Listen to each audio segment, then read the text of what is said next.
को राधा का विवरण पूरे आपको इसमें भागवत पुराण में मिलेगा। नई राधा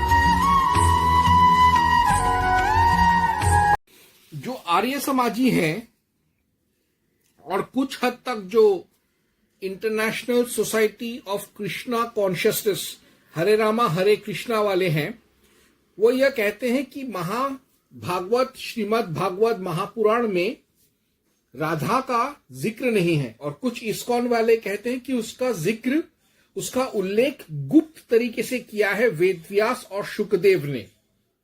तो मैं इसके लिए पढ़ूंगा भागवत महापुराण 10.30.28।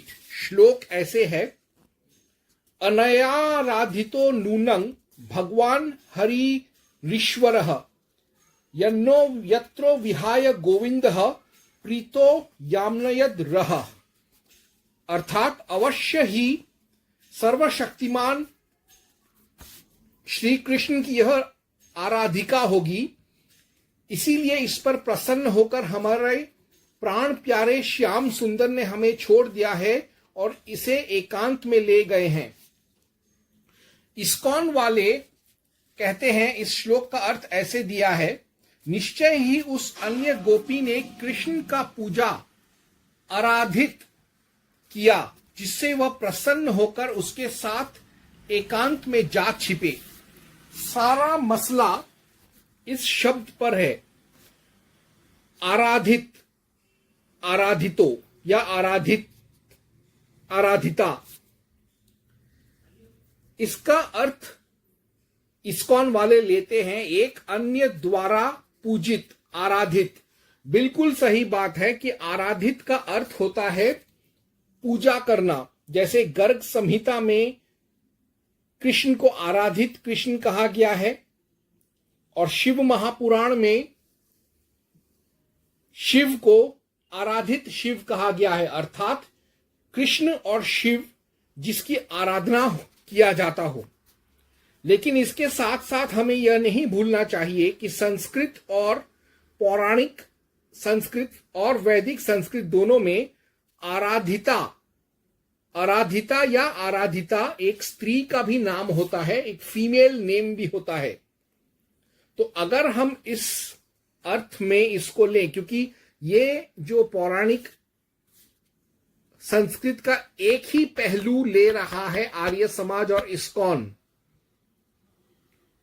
वो लोग आराधिता का अर्थ ले रहे हैं पूजा करना, लेकिन वो यह भूल रहे हैं कि आराधिता एक लड़की या स्त्री का भी नाम हो सकता है, कन्या का भी नाम हो सकता है। तो इसका असली अर्थ होता है निश्चय ही उस आराधिता यानी राधिका या राधा ने कृष्ण का पूजा किया जिससे वह प्रसन्न होकर उसके साथ एकांत में जा छिपे। गीता प्रेस गोरखपुर ने इसका सही अर्थ किया है। उन्होंने आराधित शब्द को सिर्फ उसका अर्थ के रूप में नहीं, उसका नामवाचक अभिप्राय में भी लिया है। इसीलिए उनका जो अनुवाद है बिल्कुल सटीक है। अवश्य ही सर्वशक्तिमान भगवान श्री कृष्ण की यह आराधिकता, आराधिका या राधिका या राधा होगी। इसीलिए इस पर प्रसन्न होकर हमारे प्राण प्यारे श्याम सुंदर ने हमें छोड़ दिया है और इसे एकांत में ले गए हैं। इसी से प्रमाणित होता है कि भागवत महापुराण 10.30.28 में निश्चित ही राधा का जिक्र है, निश्चित ही राधा रानी, राधा देवी, राधिका का जिक्र है। उसमें जो शब्द आता है आराधिता, इसका अर्थ लिया जा रहा है, लेकिन इसका नामवाचक अभिप्राय भी नहीं छोड़ना चाहिए, उसको भी नजरअंदाज नहीं करना चाहिए। उसको अगर हम यानी नामवाचक अभिप्राय को अगर हम लें तो यह शब्द आराधिता राधा या राधिका का ही एक दूसरा नाम है, एक स्त्री, एक कन्या का नाम है। इसी से प्रमाणित है, इस एक शब्द से प्रमाणित है कि आर्य समाज का यह भ्रम कि भागवत महापुराण में राधा का जिक्र नहीं है, यह गलत है, क्योंकि यहां पर राधा को राधा या राधिका नहीं, उसके एक और डाक नाम या पर्यायवाची नाम आराधिता से उसे संबोधित किया गया है। और इस्कॉन वालों का, श्री प्रभुपाद श्रीला आचार्य का मत भी यह गलत है कि इस श्लोक में राधिका या राधा का नाम नहीं लिया शुकदेव स्वामी ने या वेदव्यास ने, क्योंकि वह राधा के उपासक थे, राधा के शिष्य थे, और इसीलिए उन्होंने राधा का नाम लेना उचित नहीं समझा, उसे गुप्त रखा। तो उस हिसाब से तो ये कृष्ण के भी सबसे परम भक्त हैं, ये तो है ही कृष्णवंशी, ये तो है ही वैष्णव कृष्ण पूजक, तो उन्हें कृष्ण का भी नाम नहीं लेना चाहिए था कहीं पे, उसे भी गुप्त रखना चाहिए था। और अगर शुकदेव और वेदव्यास ने यहां पर राधा का जिक्र नहीं किया, गुप्त रखा, और ब्रह्मवैवर्त पुराण, शिव पुराण, देवी पुराण, उनमें खुलकर राधा का नाम लिया है, आदि पुराण इत्यादि पुराणों में राधा का खुलकर जिक्र किया है, तो यहां पर नहीं करने का कोई कारण नहीं हो सकता। फर्क एक्चुअली सफाई यही है कि वेदव्यास और शुकदेव ने यहां पर राधिका या राधा का नाम ना लेकर उसका दूसरा पर्यायवाची नाम, डाक नाम, एलियस जिसे कहते हैं, अलायस जिसे कहते हैं, आराधिता का इस्तेमाल किया है। जैसे कहीं पर हम कृष्ण कहते हैं और उसे वासुदेव भी कहते हैं और उसे श्याम भी कहते हैं, या हरि भी कहते हैं, या हरीश्वर भी कहते हैं, लेकिन ऐतिहासिक शख्स तो एक ही है कृष्ण। वैसे ही राधा कहो, राधिका कहो, या आराधिता कहो, या आराधिका कहो, है तो वही ऐतिहासिक राधा ही, कृष्ण की प्रेयसी राधा ही। तो मैंने साबित कर दिया कि भागवत महापुराण में निश्चय ही राधा का या आराधिता का जिक्र है। ओम हनुमते नमः। जो ये गौड़ वैष्णव हैं और आर्य समाजी हैं जो यह कहते हैं कि किसी भी पुराण में, खास तौर से वैष्णव पुराणों में, राधा का नाम गुप्त तरीके से लिखा है, व्याकरण में छुपाकर लिखा है, भागवत महापुराण में यह गलत है।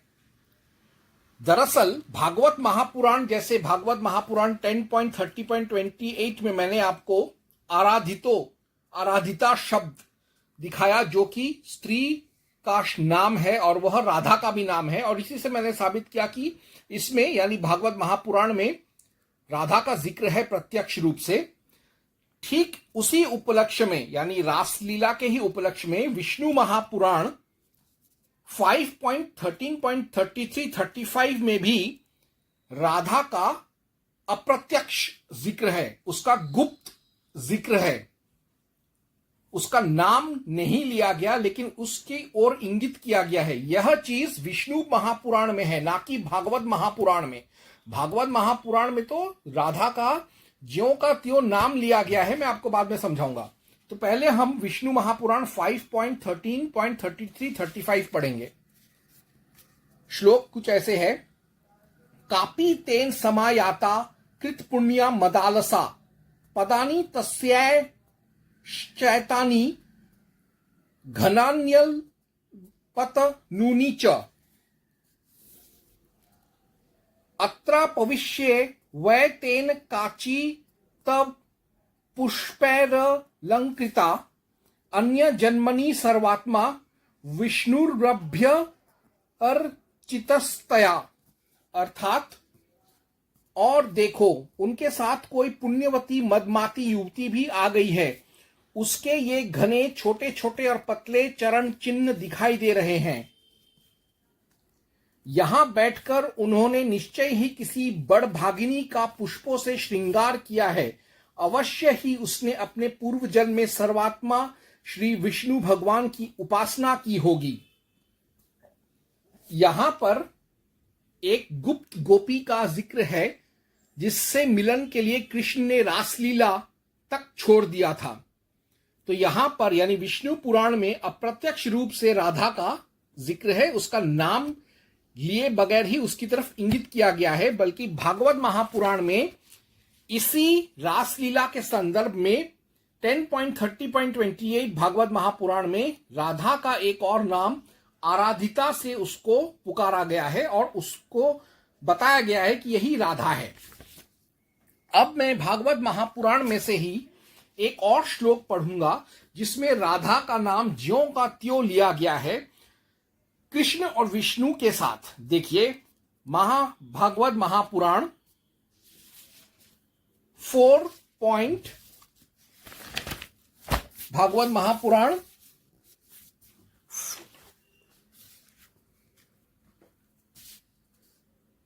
2.4.14 यानी अब मैं पढ़ूंगा भागवत महापुराण 2.4.14। श्लोक है, नमो नमस्ते स्त्व वृषभाय सात्वतां विदुर काष्ठाय मुहुः कुयोगिनाम निरस्त साम्यातिशयेन राधसा स्वधामणि ब्रह्माणि रंस्यते नमः। अर्थात जो बड़े ही भक्त वत्सल हैं और हठपूर्वक भक्तहीन साधना करने वाले लोग जिनकी छाया भी नहीं छू सकते, जिनके समान भी किसी का ऐश्वर्य नहीं है, फिर उससे अधिक तो हो ही कैसे सकता है कोई, तथा ऐसे ऐश्वर्य से युक्त होकर भी जो निरंतर ब्रह्म स्वरूप अपने धाम में विहार करते रहते हैं, उन भगवान श्री कृष्ण का मैं बार बार नमस्कार करता हूं।